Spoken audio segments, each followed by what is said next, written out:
we have decided to inflict her with only one sentence, that is sentence of death.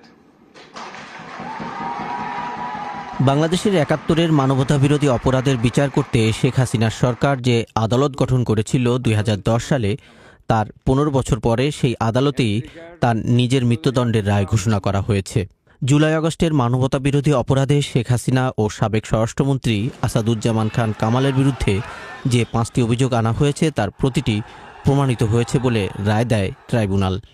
তবে এর মধ্যে ৩টি অভিযোগে মৃত্যুদণ্ড দেওয়া হয়েছে শেখ হাসিনাকে, সর্বোচ্চ সাজা দেওয়া হয়েছে মিস্টার কামালকেও। অন্যদিকে এই মামলার একমাত্র গ্রেপ্তার আসামি ও ট্রাইব্যুনালের ইতিহাসে প্রথম অ্যাপ্রুভার বা রাজসাক্ষী ছিলেন পুলিশের সাবেক মহাপরিদর্শক চৌধুরী আবদুল্লাহ আল মামুন। রাজসাক্ষী হওয়ায় তার সাজা হয়েছে ৫ বছরের। শেখ হাসিনা ও আসাদুজ্জামান খান কামালের মৃত্যুদণ্ডের রায়ে সন্তোষ জানিয়েছে গণঅভ্যুত্থানে নিহতদের পরিবার ও আহতরা। তাদেরকে দ্রুত দেশে ফিরিয়ে এনে রায় কার্যকরের দাবি জানান তারা। সরকারের কাছে বিনীত অনুরোধ করছি, অতি দ্রুত তাদেরকে দেশে এনে এই ফাঁসি কার্যকর করা হোক। আমি সরকারের প্রতি আহ্বান জানাচ্ছি যত দ্রুত সম্ভব তাদেরকে ফাঁসি কার্যকর করার জন্য। তবে সাবেক আইজিপির সাজার মাত্রা নিয়ে সংক্ষুব্ধ আহত ও নিহতের স্বজনেরা। এ নিয়ে উচ্চ আদালতে আপিলেরও দাবি জানান তারা। শেখ হাসিনা এবং আসাদুজ্জামান কামালের ফাঁসির যে রায় দেওয়া হলো, এতে আমরা অত্যন্ত খুশি আছি, কিন্তু আইজিপির যে ৫ বছরের কারাদণ্ড দেওয়া হয়েছে, এতে আমরা কেউ খুশি না। আমরা তার যাবজ্জীবন কারাদণ্ড চাই।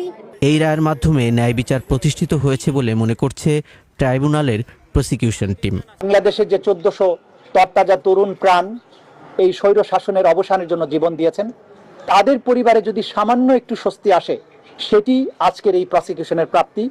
জাতির পক্ষে আমরা একটা বিচারিক প্রক্রিয়াকে সম্পন্ন করার মাধ্যমে এই জাতিকে বিচারহীনতার কলঙ্ক থেকে মুক্ত করার যে ক্ষুদ্র আমাদের প্রয়াস, সেটা যদি সফল হয়, সেখানে আমাদের সাফল্য।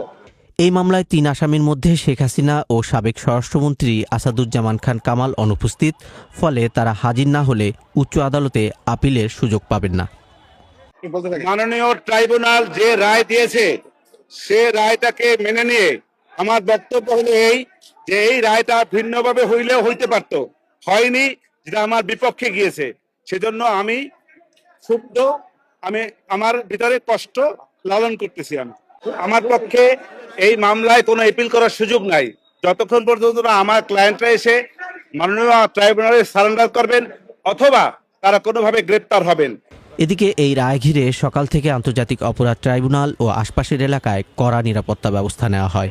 সেনাবাহিনী, পুলিশ ও বিজিবির অতিরিক্ত ফোর্স মোতায়েন করা হয় আদালত এলাকাসহ ঢাকার বিভিন্ন রাস্তায়।